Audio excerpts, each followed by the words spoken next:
You know, puff pastry, pâte feuilletée in French, we call that 1,000 leaves because it goes into tiny leaves.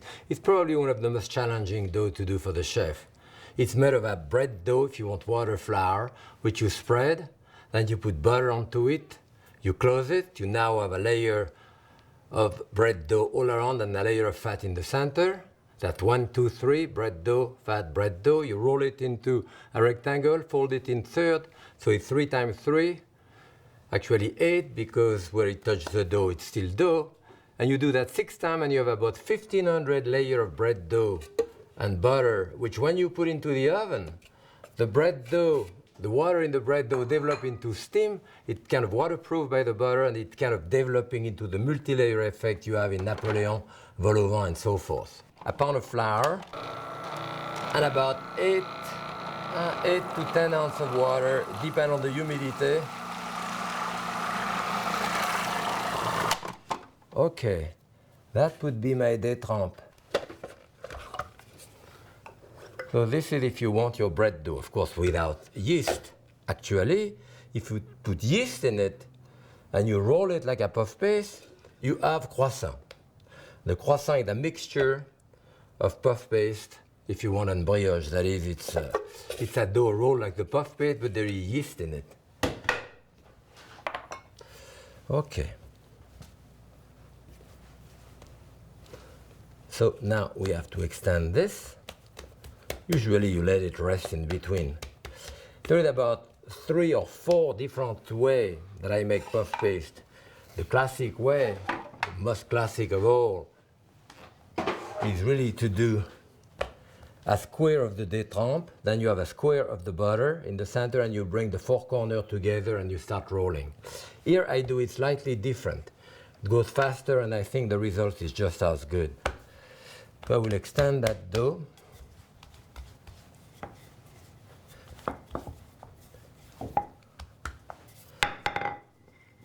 Don't be afraid to use flour here at that moment, it's okay. Into a long rectangle like this. So I have a pound of flour here. And I have like 3/4 of a pound of butter. You can go up to a pound of butter. And I will arrange that butter on like, not quite to the end over there, about the equal amount all over. So what you do here, you bring back the third of the dough, which is not covered with any butter, on top, and then you fold that against on top. It means that to a certain extent you already have several layers. So that gave you time.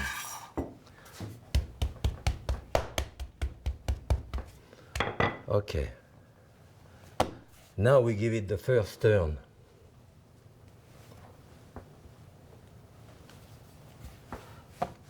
I can see that my dough is still rollable, doesn't have much elasticity yet. So I kind of break it down a little bit like this. The first couple of dough are the most important. That equalize the butter all over the place. You can see through the dough those layers of butter here. Yeah.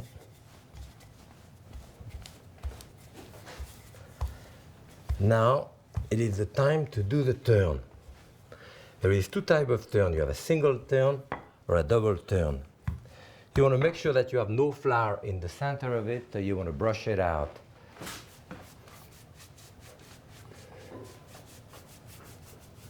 If I fold it in 3, I go here, bring that here, that gives me 3 layers, 1, 2, 3.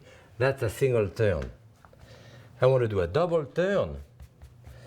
We do occasionally, again, to go faster. I go in the center here, make sure that it's sealed nicely. Again, in the center here, brush it with any dough. I'm going to make sure that it's together and fold it this way. This is 1, 2, 3, 4 rather than 3 dough. So it's actually 1.5 turns. The puff paste should have 6 turns. single turn, or if you want 4 turn and a half. That puff paste is ready. 1, 2, 3, 4, 5, 6 turn. You mark it so you remember it. Often at the last turn here, we roll it in sugar to do like pig's ear or to do all kind of different dessert that you do. But the technique is basically the same way, whether it's sugar or flour.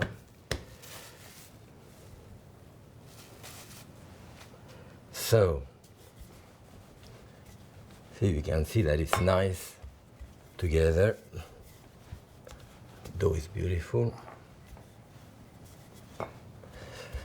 So let me take a piece of this. You know, it's hard to see the layer here, of course, because after 6 turns, as I say, there is like 1,500 layers, but they are there. Okay, they can be rolled, as I say, in many different shapes.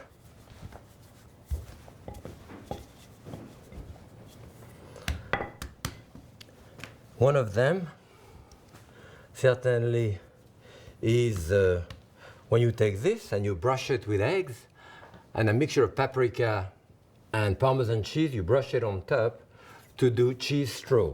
Then you fold it, you know, so that you can cut it.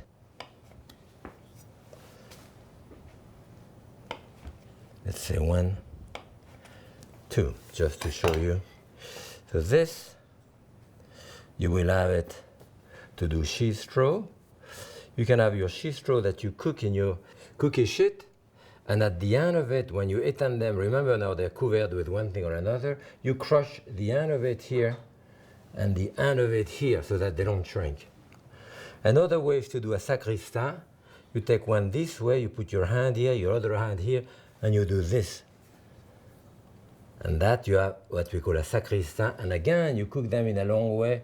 You crush the end here, and you crush the end here so they don't move while they are cooking. Another shape, which is pretty common, would be to do larger sacristain like this. Again, roll in sugar. You fold it in half. You cut it in the center, and you bring that here to cook it this way. I'm sure you've seen those shapes. Sometimes you even give a double turn. There, you know, this way, and again this way, to turn it a couple more times. This. Now when you want to do pig's ear, you can take a piece like that again in sugar.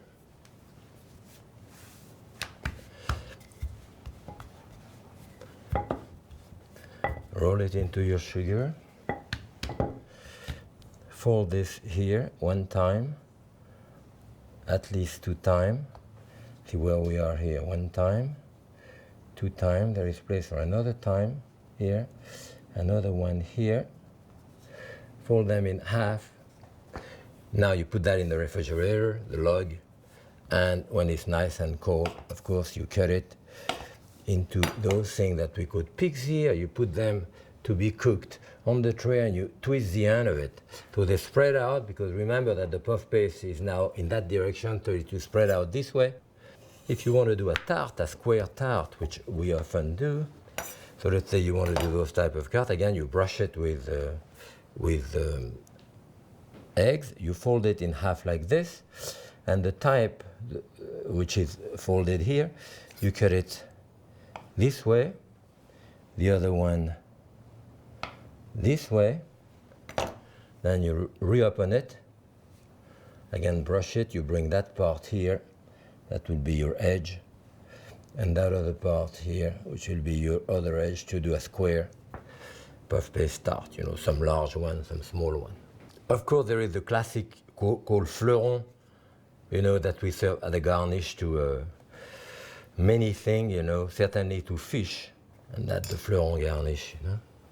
These, of course, are rolled in sugar, all of those different shapes, and baked on either parchment paper or one of those silicone non-stick mat. And this is a few things that you can do with a puff pastry.